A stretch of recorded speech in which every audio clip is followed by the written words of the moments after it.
Assalamualaikum warahmatullahi wabarakatuh. Alhamdulillah, alhamdulillahi rabbil alamin. Wassalatu wassalamu ala asrafil anbiya'i wal mursalin wa ala alihi wa sahbihi rasulillahi ajmain. Faqalallahu ta'ala fil qur'anil karim, a'udhu billahi minas syaitanir rajim. Bismillahirrahmanirrahim. Ya ayyuhalladzina amanu idza qila lakum tafassahu fil majlis fafsahu yafsahillahu lakum wa idza qila sudu fasudu yarfa'illahu alladzina amanu minkum walladzina utu ilma darajat wallahu bima ta'maluna khabir. Shadaqallahul azim. Amma ba'du. Alhamdulillah, alhamdulillahi rabbil alamin. Segala puji bagi Allah, Tuhan semesta alam, yang tak henti-hentinya melimpahkan nikmat karunia dan hidayahnya kepada kita semua, sehingga kita dapat diberi kesempatan dan kesehatan untuk melaksanakan pembelajaran kita, mata kuliah pembelajaran SKI di madrasah yang diampuh oleh dosen kita, Ibu Dr. Alimni MPD.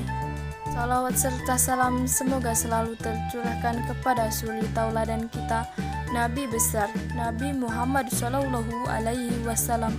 Allahumma sholli ala Muhammad wa ala ali Muhammad.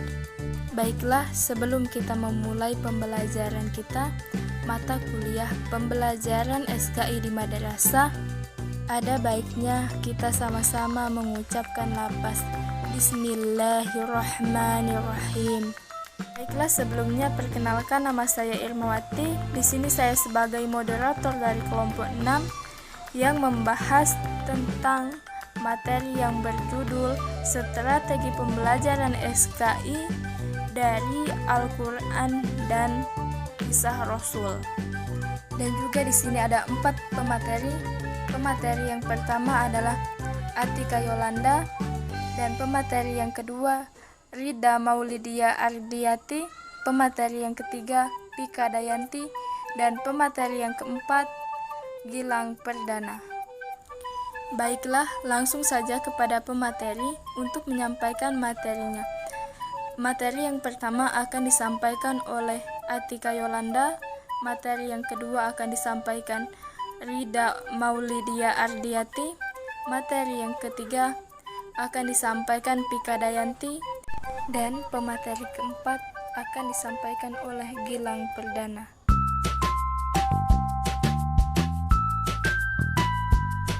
Baiklah, Assalamualaikum warahmatullahi wabarakatuh. Perkenalkan, nama saya Atika Yolanda dengan NIM 1811210006. Di sini kami dari kelompok 6 akan membahas tentang strategi pembelajaran sejarah kebudayaan Islam dari Al-Quran dan Kisah Rasul. Nah, di sini saya sebagai pemateri pertama yaitu akan membahas tentang pengertian strategi pembelajaran sejarah kebudayaan Islam dari Al-Quran dan Kisah Rasul. Di sini kata strategi itu seringkali diartikan dengan teknik atau metode.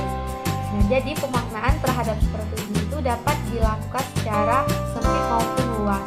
Nah, kalau secara luasnya yaitu adalah strategi itu identik dengan metode atau teknik, yaitu cara menyampaikan pesan materi pelajaran kepada peserta didik yang bertujuan untuk mencapai tujuan-tujuan belajar yang telah ditetapkan. Di sini definisi strategi pembelajaran juga dikemukakan oleh pakar, yaitu salah satunya Sabri. Di sini Sabri menyatakan bahwa strategi pembelajaran itu adalah upaya guru dalam menciptakan suatu sistem lingkungan belajar yang kemungkinan terjadinya proses pembelajaran agar tujuan pembelajaran tadi yang telah dirumuskan itu dapat tercapai dan efektif. Nah, jadi dari berbagai pendapat dapat kita simpulkan bahwa strategi pembelajaran itu ialah suatu rancangan atau rencana yang disusun oleh seorang guru untuk peserta didiknya agar proses pembelajaran itu dapat berjalan dengan efektif dan sesuai dengan. Baiklah, yang selanjutnya yaitu adalah strategi pembelajaran sejarah kebudayaan Islam di Al-Quran. Menurut pendapat yang paling kuat yaitu adalah bacaan. Nah, di sini asal kata dari al-aqra'ah. Nah, jadi sedangkan strategi pembelajaran sejarah kebudayaan Islam di kisah Rasul berdasarkan Al-Quran telah menanamkan berita-berita umat terlebih dahulu yang disampaikan kepada kita dengan sebutan kata kisah. Di sini dapat kita lihat Al-Quran surat At-Toha ayat 9. Nah, jadi di sini berkisah dan bercerita merupakan kegiatan yang melibatkan kemampuan berpikir dan penghayatan dalam waktu yang bersamaan. Nah, jadi kesimpulannya, strategi pembelajaran sejarah kebudayaan Islam ini dari Al-Quran dan kisah Rasul itu ialah suatu rancangan atau rencana yang disusun oleh guru untuk mencapai tujuan pembelajaran sejarah kebudayaan Islam melalui pemilihan metode pembelajaran yang berasal langsung dari ayat Al-Quran dan kisah Rasul.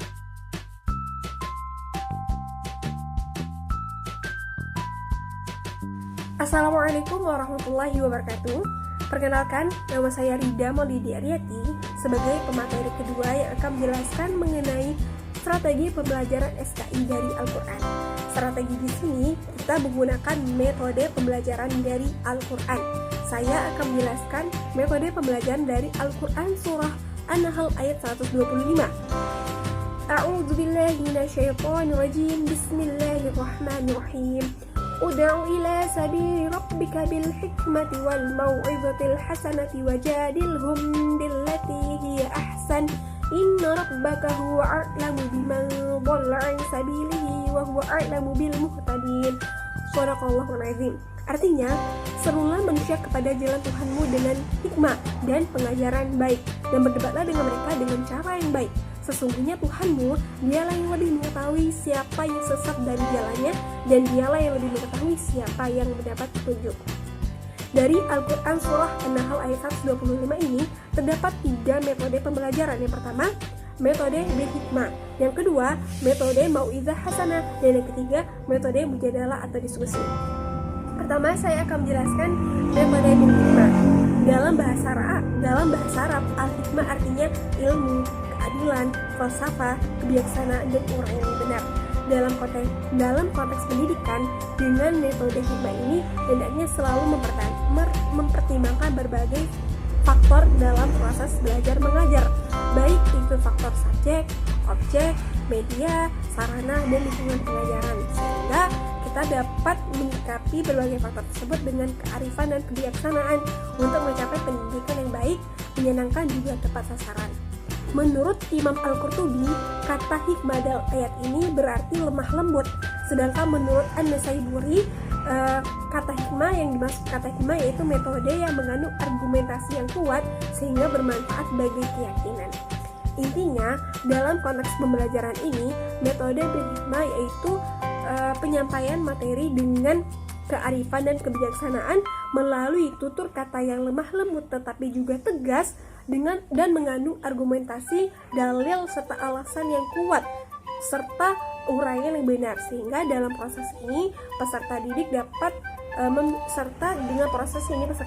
memiliki keyakinan dan kemantapan dalam menerima materi pelajaran yang dalam konteks ini materi pelajaran SKI. Metode kedua yaitu metode mau'izah hasanah. Mau'izah hasanah terdiri dari 2 kata, yaitu mau'izah yang berarti pengajaran dan hasanah yang berarti baik. Ketika dihubungkan berarti bermakna pengajaran yang baik. Nah, pengajaran baik berarti disampaikan melalui perkataan yang lemah lembut dan diikuti dengan perilaku yang terpuji. Metode mau'izah hasanah ini diharapkan dapat memberikan pendidikan yang menyentuh atau meresap ke dalam kalbu para peserta didik, karena gurunya memberikan materi atau menyampaikan ilmunya secara lemah lembut dan diikuti dengan sikap atau perilaku yang terpuji, sehingga diharapkan ilmu yang disampaikan dapat diterima dengan baik oleh para peserta didik. Metode ketiga yaitu metode mujadalah atau diskusi. Dalam ayat ini terdapat di dalam kata wajadilhum billati hiya ahsan. Berdebatlah atau berdiskusilah dengan mereka dengan cara yang baik. Nah, memang metode diskusi ini sudah sering sekali dilakukan di dalam proses belajar mengajar, karena metode diskusi ini kita dapat menyampaikan argumentasi kita, pendapat kita, maupun pemikiran kita. Nah, tetapi tetap di dalam diskusi ini ada hal-hal yang memang harus diperhatikan, yaitu etika yang baik. Jangan sampai dalam metode diskusi, dalam proses diskusi, kita merasa paling benar pemikiran kita, merasa paling benar argumentasi kita, ataupun kita sebagai guru itu menjadi fasilitator yang mengarahkan peserta didik agar tercapai diskusi yang diinginkan. Nah, dalam proses pembelajaran SKI pun metode diskusi ini sangat baik dan sangat tepat dilakukan, karena sejarah itu kan sangat luas. Nah, sehingga para peserta didik dapat memberikan pendapat-pendapatnya, pemikiran-pemikiran mereka maupun argumentasi yang mereka sampaikan melalui bahan-bahan bacaan sejarah, buku-buku sejarah mereka. Nah, hal ini bisa membangkitkan semangat mereka, membangkitkan motivasi mereka dalam belajar, sehingga pembelajaran di dalam kelas menjadi aktif. Nah, itulah penyampaian materi dari saya terkait metode pembelajaran di dalam Al-Quran Surah An-Nahl ayat 125.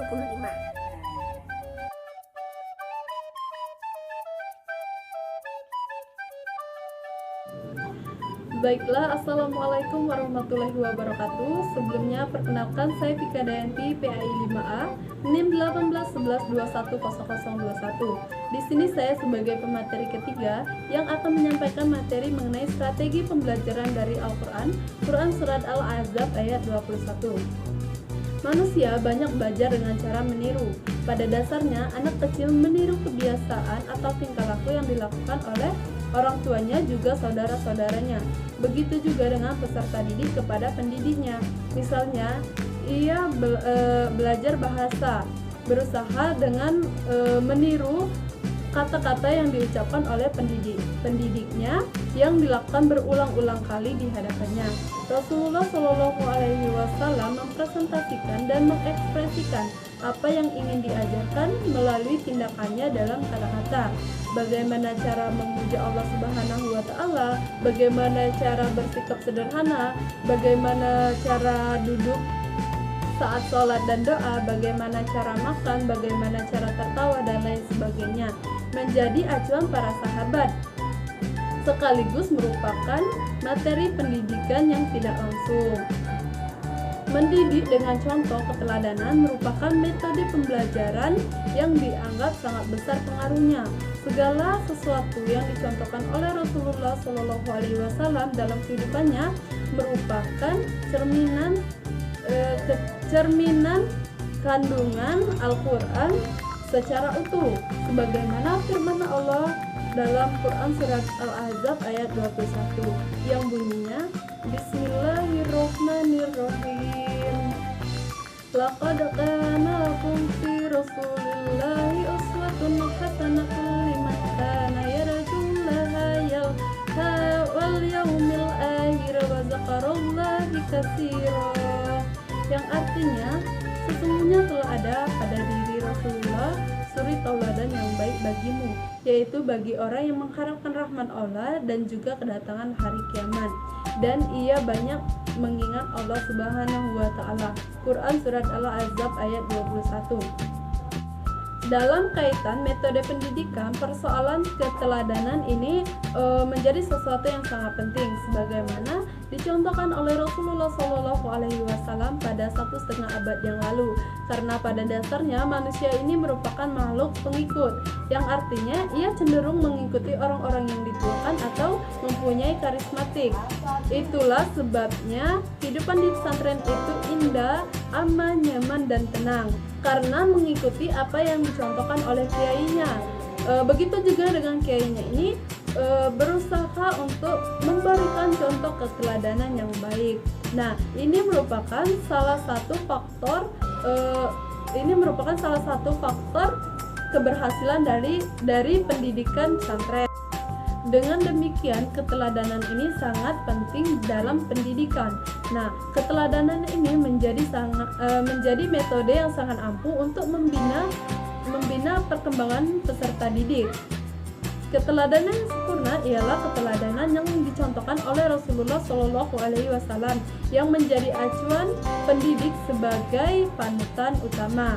Nah, untuk itu diharapkan para peserta didik ini mempunyai figur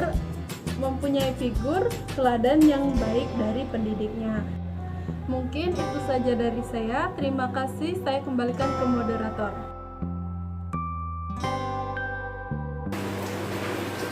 Bismillahirrahmanirrahim. Assalamualaikum warahmatullahi wabarakatuh. Bismillahirrahmanirrahim. Assalamualaikum warahmatullahi wabarakatuh. Sebelumnya, nama saya Gilang Putana dengan nomor induk mahasiswa 1811210246. Baik, di sini saya sebagai pemateri penutup ataupun pemateri keempat yang akan menjelaskan strategi pembelajaran tentang kisah-kisah Rasul. Ketika kita berbicara tentang Rasul, ia adalah manusia biasa yang sangat luar biasa. Kenapa sangat luar biasa? Ia memiliki sifat yang jujur, ia memiliki sifat yang sabar, dan ia memiliki sifat yang tekun terhadap perintah-perintah Allah. Seperti yang telah dijelaskan oleh Allah di dalam surah Hud ayat 120. Allah telah menceritakan kisah-kisah tentang Rasul sebagai penyejuk hati manusia, dan terdapat pelajaran dan peringatan bagi orang-orang yang beriman. Peringatan bagi orang-orang yang beriman. Banyak kisah dan hikmah yang harus kita ambil dari kisah-kisah Rasul ini. Yang telah saya jelaskan tadi, bagaimana sabarnya terhadap ujian dan cobaan yang dilaluinya, bagaimana ketekunannya dalam beribadah kepada Allah, bagaimana jujurnya dalam melaksanakan hal apapun, baik itu di dunia maupun di akhirat. Tentunya kita harus mengambil hikmah ataupun pelajaran-pelajaran yang terdapat di dalamnya.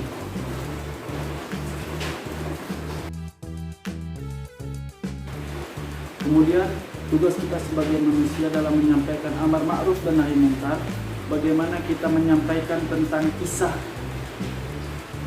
Rasul ini. Tentunya kita harus bisa memahami dan mengetahui apa yang kita harus sampaikan tentang kisah-kisah Rasul ini. Setelah kita memahami, kita mengetahui, tentunya kita akan mudah menyampaikannya dengan tutur bahasa yang mudah dipahami. Setelah kita menyampaikannya secara baik, tentunya kita harus mengaplikasikannya dalam kehidupan sehari-hari agar kita diridhoi oleh Allah Subhanahu wa taala. Baiklah, itulah yang bisa disampaikan dari kisah ataupun strategi pembelajaran dari kisah tentang Rasul ini. Jadi kurang saya mohon maaf. Assalamualaikum warahmatullahi wabarakatuh. Dari teman-teman tadi, pertanyaan pertama dari Adi Saputra akan dijawab oleh Rida Maulidia Ardiati. Pertanyaan kedua dari Septa Artika akan dijawab oleh Ardika Yolanda. Dan pertanyaan ketiga dari Delvita Sari Simanjuntak akan dijawab oleh Gilang Perdana dan Dika Dayanti. Pada pemateri, silahkan untuk menjawab pertanyaan dari teman-teman.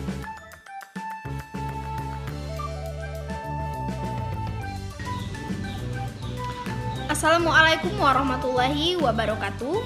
Perkenalkan, nama saya Septa Artika, NIM saya 1811210016. Saya dari kelompok 1, izin bertanya kepada kelompok 6 yang judul makalahnya yaitu strategi pembelajaran sejarah kebudayaan Islam dari Al-Qur'an dan kisah Rasul. Nah, di sini saya mengambil pernyataan bahwasannya di dalam suatu proses belajar mengajar, tentunya di dalam proses belajar mengajar SKI ya. Nah, di dalam ruangan kelas itu pasti ada yang namanya siswa yang aktif dan ada siswa yang pasif seperti itu.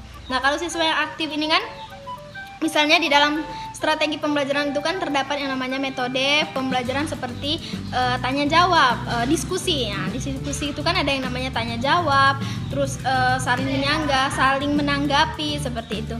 Nah, tetapi di dalam suatu pembelajaran tersebut ada siswa yang misalnya kan nakal, dia itu nakal, diberitahu misalnya kan kita memarahinya misalnya kan dia tambah nakal seperti intinya siswa itu tidak menurut apa yang dibilang oleh guru. Nah, bagaimana cara kita sebagai seorang guru itu cara kita mengatasi anak yang nakal tersebut. Nah, metode yang bagaimana yang kita terapkan terhadap anak yang nakal, tidak diberitahu dia ini tidak mempan, terus pokoknya dia ini bandel seperti itu, masuk juga jarang seperti itu. Nah, bagaimana metode strategi kita supaya dalam penyampaian materi terutama sejarah kebudayaan Islam dari Al-Quran dan kisah Rasul ini bisa berjalan dengan baik seperti itu.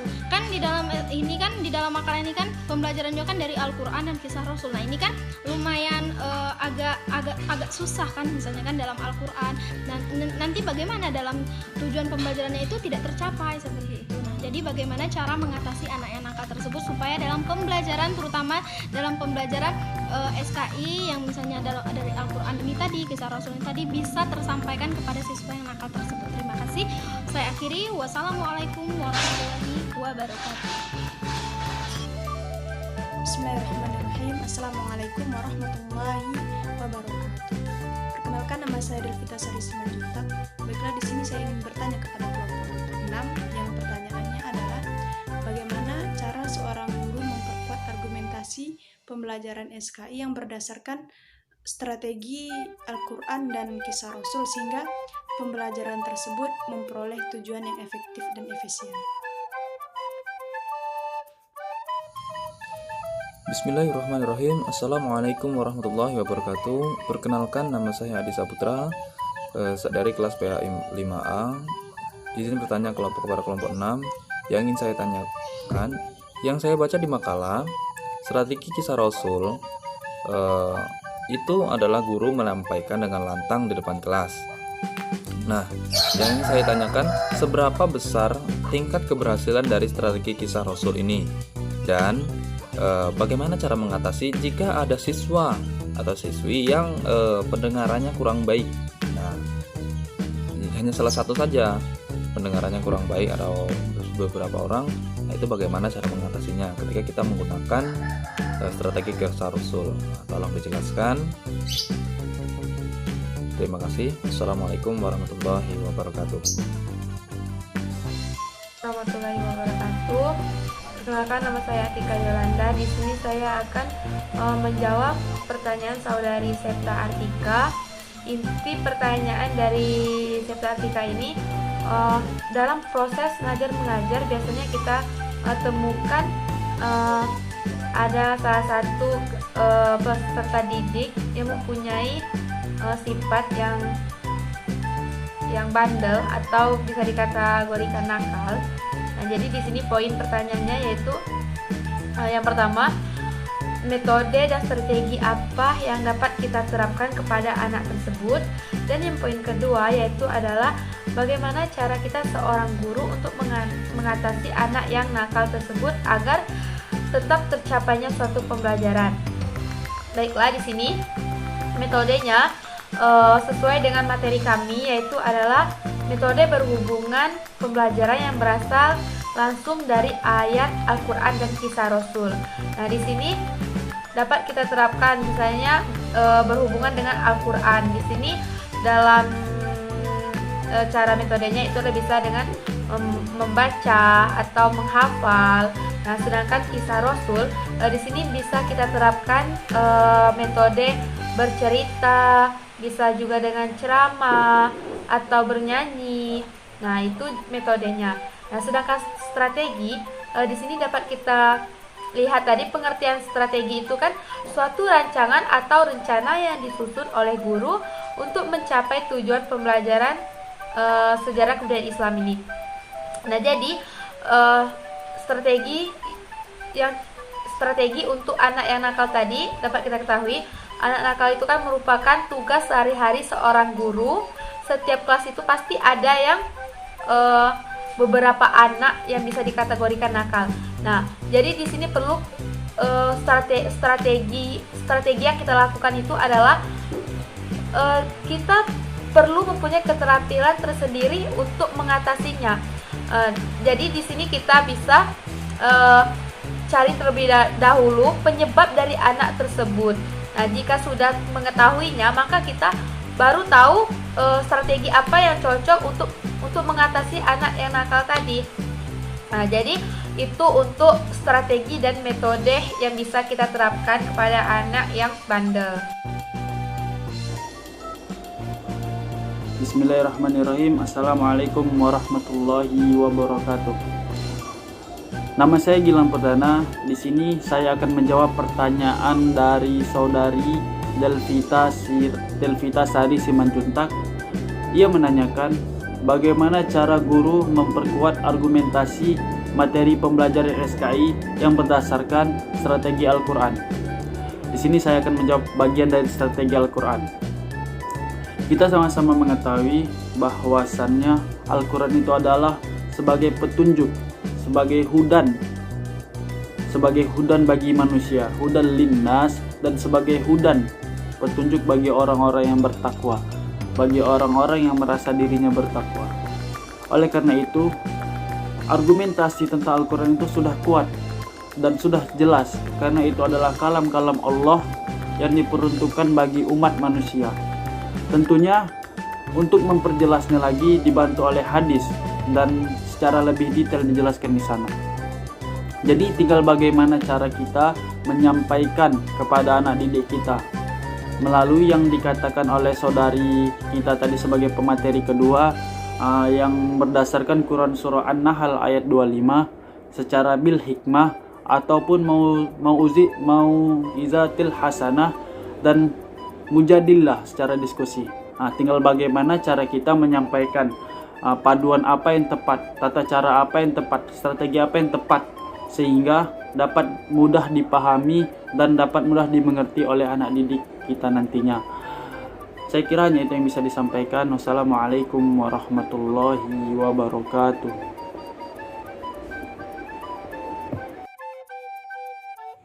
Baiklah, Assalamualaikum warahmatullahi wabarakatuh. Sebelumnya, perkenalkan saya Pika Dayanti, PAI 5A, NIM 1811210021. Di sini saya mencoba menjawab pertanyaan dari saudari Delvita Sari Simanjuntak. Yang pertanyaannya yaitu, bagaimana cara guru memperkuat argumentasi materi sejarah kebudayaan Islam ini berdasarkan kisah Rasul agar pembelajaran ini berjalan dengan efektif dan efisien.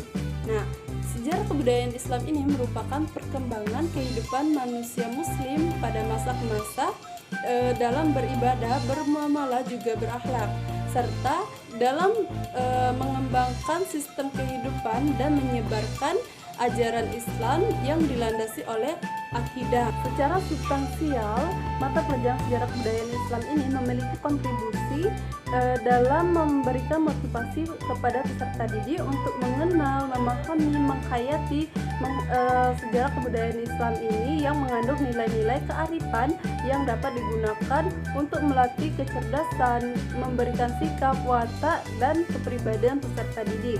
Nah, bagaimana cara guru memperkuat argumentasinya? Yaitu guru harus memberikan materi itu yang menarik dan juga menyenangkan agar siswa tidak menjadi bosan. Yang kedua, guru harus menyampaikan materi tersebut harus bersifat transformatif karena makna yang ada di dalam kandungan materi tersebut akan diserap oleh peserta didik dengan baik. Nah, misalnya guru memberikan materi tentang keteladanan dari Rasulullah SAW. Nah, guru ini harus memberikan materinya itu harus dengan cara menarik dan menyenangkan, juga disampaikan secara transformatif tadi. Nah, karena keteladanan ini sangat penting di dalam pendidikan. Keteladanan ini akan menjadi metode yang ampuh untuk membina perkembangan peserta didik. Nah, keteladanan yang sempurna itu ialah keteladanan Rasulullah SAW yang menjadi acuan bagi para pendidik sebagai panutan oleh peserta didiknya. Selanjutnya itu guru memberikan analog mengenai keteladanan tadi, bagaimana meneladani seorang guru, bagaimana meneladani seorang orang tua dan lain sebagainya. Dan cara yang berikutnya yaitu guru harus memiliki multimedia, yaitu memvariasikan penggunaan metode pembelajaran di dalam kelas seperti metode ceramah dipadukan dengan tanya jawab serta penugasan.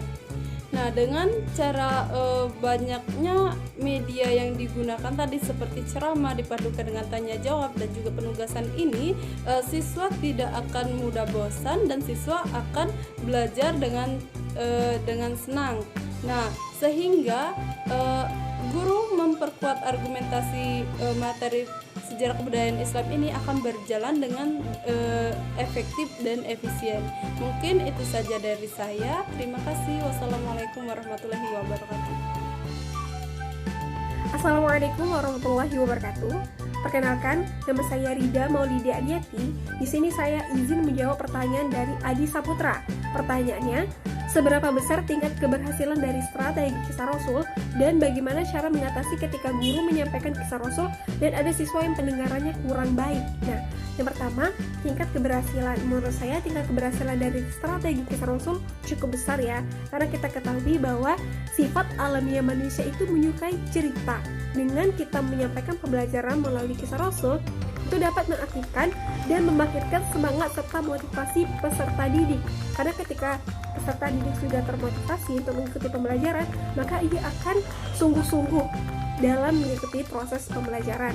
Dan dalam menyampaikan kisah Rasul ini pun kita juga memiliki tujuan untuk dapat menyampaikan pesan atau hikmah kebaikan yang dapat diimplementasikan atau dapat diamalkan dalam kehidupan sehari-hari. Karena kisah itu ya langsung menyentuh jiwa.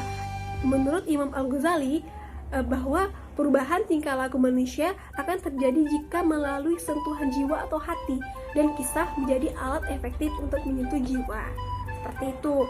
Yang kedua pertanyaannya, cara mengatasi ketika guru menyampaikan kisah tetapi ada siswa yang mendengarannya kurang baik. Nah, dalam konteks ini kita harus mengetahui apakah siswa tersebut masuk ke dalam kategori ABK, karena ketika siswa itu memiliki pendengaran yang kurang baik atau masuk ke dalam kategori ABK, tentu membutuhkan alat bantu dengar agar dapat mendengarkan pembelajaran kisah atau dapat mendengarkan kisah yang disampaikan oleh guru tersebut. Atau jika memang pendengarannya kurang baik tapi dalam konteks belum masuk ke dalam pendengaran yang parah, itu bisa peserta didik tersebut jika dia duduk di belakang, maka majukan ia duduk untuk duduk di depan, seperti itu. Dan juga sebenarnya pembelajaran melalui metode strategi kisah ini tidak hanya dilakukan secara manual, tapi juga bisa dibantu dengan media audio visual atau kita kenal dengan film.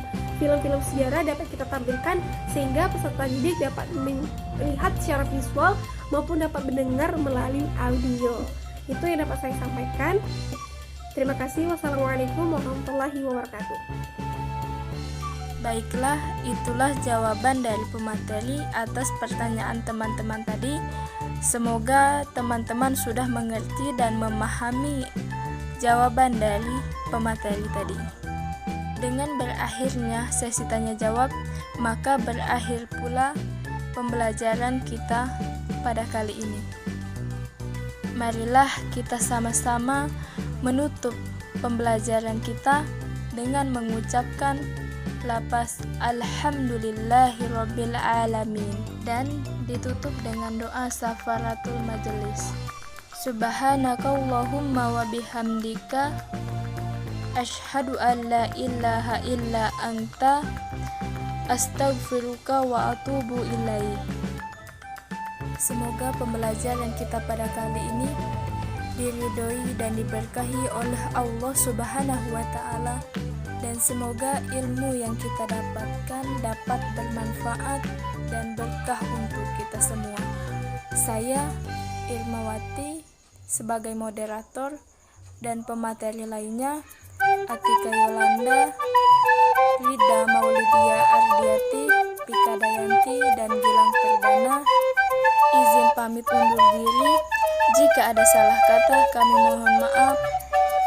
Dan kepada Allah kami memohon ampun. Wabillahi taufiq wal hidayah. Wassalamualaikum warahmatullahi wabarakatuh.